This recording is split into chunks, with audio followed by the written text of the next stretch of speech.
అనంత కరుణామయుడు, అపార కృపాశీలుడు అయిన అల్లాహ్ పేరుతో ప్రారంభిస్తున్నాను.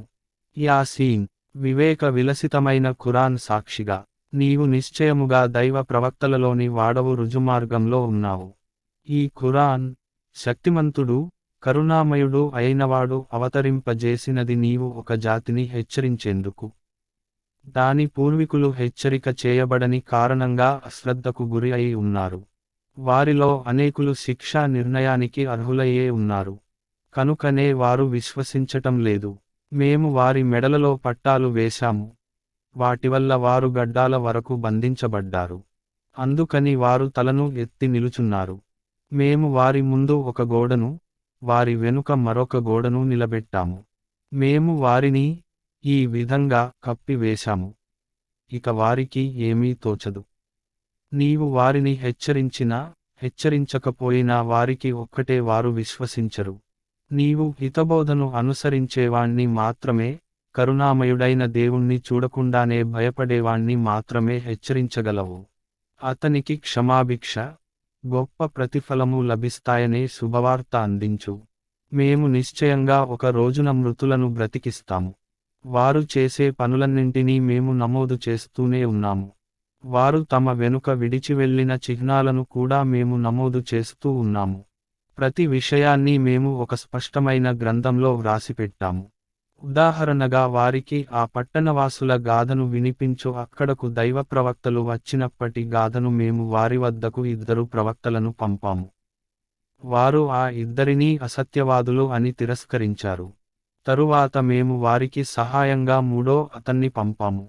వారందరూ, మేము మీ వద్దకు దైవ ప్రవక్తలుగా పంపబడ్డాము అని అన్నారు. పట్టణవాసులు ఇలా అన్నారు, మీరు మా వంటి కొందరు మానవులు తప్ప మరేమీ కారు. కరుణామయుడైన దేవుడు ఏ విషయాన్ని అవతరింపజేయలేదు. మీరు కేవలం అబద్ధం పలుకుతున్నారు. దైవ ప్రవక్తలు ఇలా అన్నారు, మేము నిశ్చయంగా మీ వద్దకు దైవ ప్రవక్తలుగా పంపబడిన విషయాన్ని మా ప్రభువు ఎరుగును. స్పష్టంగా సందేశాన్ని అందజేయటం తప్ప మాపైని మరొక బాధ్యత ఏదీ లేదు. పట్టణవాసులు ఇలా అన్నారు, మేము మిమ్మల్ని మాకు ఒక దుశ్శకునంగా పరిగణిస్తున్నాము. మీరు ఈ పనిని మానుకోకపోతే మేము మిమ్మల్ని రాళ్లతో కొట్టి చంపేస్తాము. మీరు మా తరఫు నుండి అత్యంత బాధాకరమైన శిక్షను పొందుతారు. దానికి దైవ ప్రవక్తలు ఇలా అన్నారు, మీ దుశ్శకునం స్వయంగా మీ వెంటనే ఉంది. మీకు హితబోధ చేయటం వల్లనేగా మీరు ఇలా మాట్లాడుతున్నారు. అసలు విషయానికి మీరు హద్దులను అతిక్రమించారు.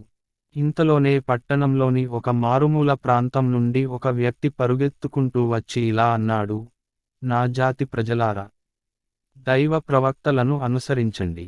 మీ నుండి ఏ ప్రతిఫలము కోరని వారిని, సత్యమార్గంలో ఉన్న వారిని అనుసరించండి.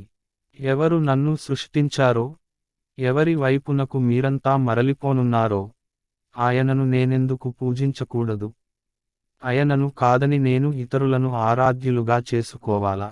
వాస్తవానికి ఒకవేళ కరుణామయుడైన దేవుడు నాకేదైనా నష్టం కలిగించదలిస్తే నాకు వారి సిఫారసు ఏ విధంగానూ ఉపయోగపడదు. వారు నన్ను విడిపించనూ లేరు. ఒకవేళ నేను అలా చేస్తే స్పష్టమైన మార్గభ్రష్టత్వానికి గురి అవుతాను. నేను మీ ప్రభువును విశ్వసించాను, కనుక మీరు కూడా నా మాట వినండి. చివరకు వారు అతన్ని హత్య చేశారు. ఆ వ్యక్తితో, స్వర్గంలో ప్రవేశించు అని అనబడినది. అతను ఇలా అన్నాడు, నా ప్రభువు ఏ విషయాన్ని బట్టి నన్ను క్షమించి గౌరవనీయులలోకి ప్రవేశింపజేశాడో నా జాతి వారికి తెలిస్తే ఎంత బాగుండును. ఆ తరువాత అతని జాతి మీదకు మేము ఆకాశం నుండి ఏ సైన్యాన్ని దించలేదు. అసలు సైన్యాన్ని పంపే అవసరం మాకు లేదు. కేవలం ఒక ప్రేలుడు మాత్రమే సంభవించింది. అంతే, వారంతా ఒక్కసారిగా ఆరిపోయారు. దాసుల స్థితి కడు శోచనీయం. వారి వద్దకు ఏ దైవ ప్రవక్త వచ్చినా వారు అతన్ని ఎగతాళే చేశారు. వారికి పూర్వం మేము ఎన్నో జాతులను నాశనం చేసిన విషయాన్ని వారు చూడలేదా? తరువాత అవి మళ్ళీ ఎన్నడూ వారి వద్దకు తిరిగి రాని విషయాన్ని కూడా వారు గమనించలేదా? వారందరూ ఒక రోజు మా ముందు హాజరు పరచబడవలసి ఉన్నది. వారికి మృతభూమి ఒక సూచన. మేము దానికి ప్రాణం పోశాము, దాని నుండి మీరు తినే ధాన్యం ఉత్పత్తి చేశాము. మేము దానిలో ఖర్జూరం, ద్రాక్ష తోటలను పెంచాము, దానిలో నుండి ఊటలు చిమ్మేలా చేశాము, వారు దాని ఫలాలను తినాలని. ఇదంతా వారి చేతులు సృష్టించింది కాదు కదా. అలాంటప్పుడు వారు కృతజ్ఞతలు తెలుపరా? అన్ని రకాల జంటలను సృష్టించిన ఆయన పరిశుద్ధుడు. అవి భూమిలో నుండి పుట్టే వృక్షరాశులలోని వైనా సరే లేదా స్వయంగా వారి జాతి, అంటే మానవులు, లో నుండి అయినా సరే లేదా వారు అసలే ఎరుగని వస్తువులలో నుండి అయినా సరే. వారికి రాత్రి మరొక సూచన.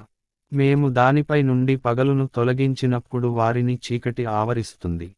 ఇక సూర్యుడు అతడు తన నిజస్థానం దిశగా పయనిస్తున్నాడు. ఇది మహాశక్తిమంతుడు, గొప్ప జ్ఞాని అయిన దేవుడు నిర్దేశించిన నియమావళి. ఇక చంద్రుడు, అతడి కొరకు మేము దశలను నిర్దేశించాము. వాటిని దాటుకుంటూ వెళ్ళి, చివరకు అతడు మళ్ళీ ఎండిన ఖర్జూరపు కొమ్మ మాదిరిగా మారిపోతాడు.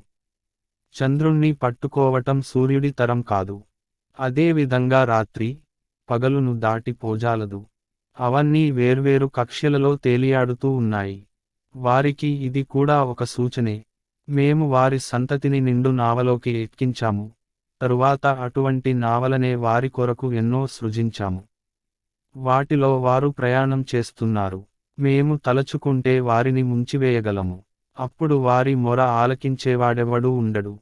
ఏ విధంగానూ వారు రక్షింపబడలేరు.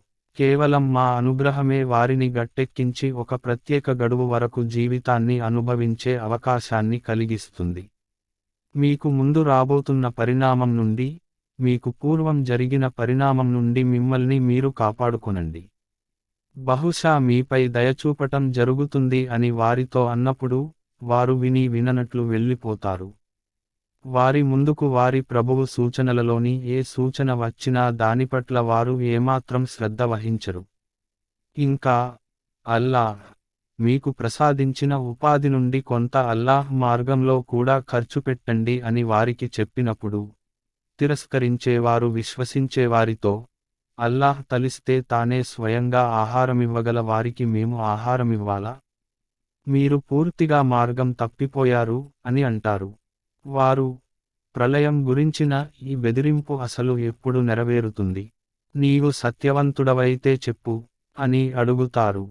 వాస్తవానికి వారు దేనికొరకు నిరీక్షిస్తున్నారో, అది కేవలం ఒక ప్రేలుడు మాత్రమే. అది వారిని అకస్మాత్తుగా పట్టుకుంటుంది. అప్పుడు వారు తమ ప్రాపంచిక వ్యవహారాలను గురించి వివాదపడుతూ ఉంటారు. ఆ సమయంలో వారు మరణ శాసనం సైతము వ్రాయలేరు, తమ ఇళ్లకు తిరిగి పోనూలేరు. ఆ తరువాత ఒక శంఖం ఊదబడుతుంది. అప్పుడు వారు హఠాత్తుగా తమ ప్రభువు ముందు హాజరయ్యేందుకు తమ సమాధుల నుండి బయటికి వస్తారు. భయాందోళనలతో వారు, అరే, మనల్ని మన పడకల నుండి లేపి ఎవరు నిలబెట్టారు అని అంటారు. ఇది దయామయుడైన దేవుడు వాగ్దానం చేసిన విషయమే. దైవ ప్రవక్తల మాట పూర్తిగా నిజమే. అది భయంకరమైన ఒక ధ్వని మాత్రమే. దానితో అందరూ మా ముందు హాజరు పరచబడతారు. ఈనాడు ఎవరికీ రవ్వంత అన్యాయమైనా జరగదు. మీరు చేస్తూ ఉండిన కర్మల ప్రకారమే మీకు ప్రతిఫలం ఇవ్వబడుతుంది. ఈనాడు స్వర్గవాసులు సుఖాలు అనుభవించటంలో నిమగ్నులై ఉంటారు. వారు, వారి సతీమణులు చల్లని నీడలలో, మెత్తని పీఠాలపై విశ్రాంతి తీసుకుంటూ ఉంటారు. వారు తినటానికి, త్రాగటానికి రుచికరమైన సకల పదార్థాలు అక్కడ ఉంటాయి. వారు కోరేదల్లా వారి కొరకు సిద్ధంగా ఉంటుంది. కారుణ్య ప్రభువు తరఫు నుండి వారికి సలాం, శాంతి వచనం చెప్పబడుతుంది. అపరాధులారా, ఈనాడు మీరు వేరు అయిపొండి. ఆదం సంతానమా, నేను మీకు ఉపదేశించలేదా? సైతానుకు దాస్యం చేయవద్దని, వాడు మీకు బహిరంగ శత్రువని, నా దాస్యమే చేయండి అని, ఇదే సరైన మార్గమని. కాని దీని తరువాత కూడా వాడు మీలోని ఒక పెద్ద వర్గాన్ని అపమార్గం పట్టించాడు. మీకు బుద్ధిలేకుండా పోయిందా? భయపడండి అని మీకు చెబుతూ ఉండిన నరకం ఇదే. ప్రపంచంలో మీరు పాల్పడిన అవిశ్వాసానికి ఫలితంగా ఇప్పుడు దీనికి ఇంధనం అయిపొండి. ఈనాడు మేము వారి నోళ్లు మూయిస్తాము. వారు ప్రపంచంలో ఏమేమి సంపాదిస్తూ ఉండేవారో వారి చేతులు మాకు చెబుతాయి, వారి కాళ్ళు సాక్ష్యమిస్తాయి. మేము తలచుకుంటే వారి కళ్ళను మూసివేయగలం, అప్పుడు వారిని దారివైపునకు పరుగిడి చూడమనండి. వారికి దారి ఎలా కనిపిస్తుంది? మేము తలచుకుంటే వారిని వారి స్థానంలోనే కదలకుండా ఉంచగలం.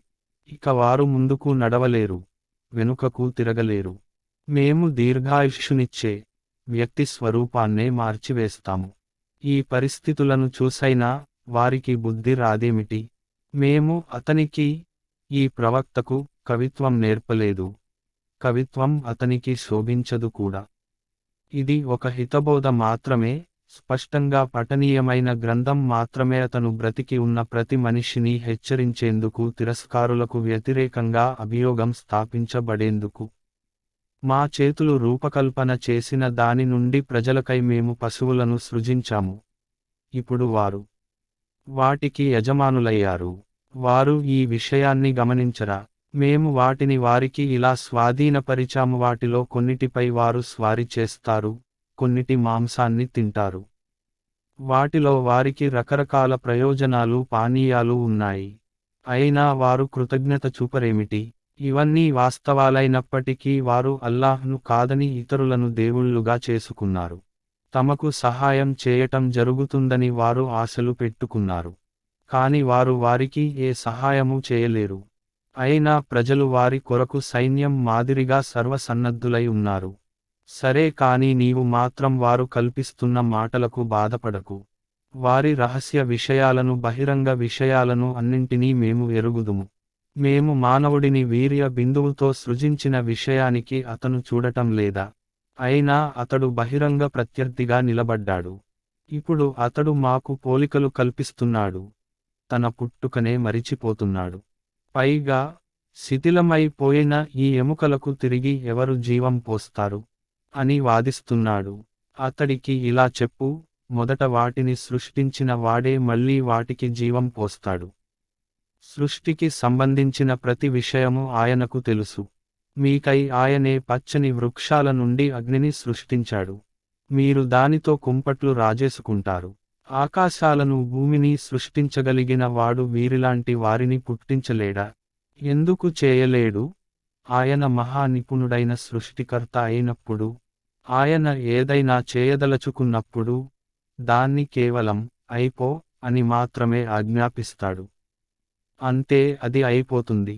ప్రతి విషయానికి సంబంధించిన సర్వాధికారాలు తన చేతిలో ఇముడ్చుకున్న ఆయన ఎంతో పరిశుద్ధుడు. ఆయన సన్నిధికే మీరంతా మరలిపోవలసి ఉంది.